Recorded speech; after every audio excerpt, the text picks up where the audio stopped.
दिनै 36थि बड'फा उपेन्द्रनाथ ब्रह्मनि थैनाय सान बे हाबाफारिखौ दतमानि थुलुंगाफुरि बड'फानि जि मांखरसालि बेवहाय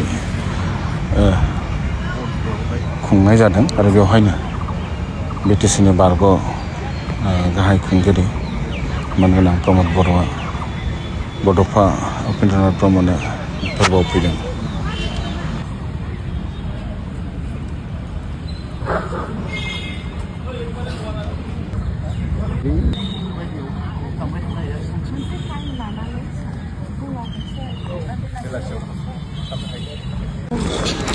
दिनै 36थि बड'फा उपेन्द्रनाथ ब्रह्मनि थैनाय सान बे हाबाफारिखौ दतमानि थुलुंगाफुरि बड'फानि जि मांखरसालि बेवहाय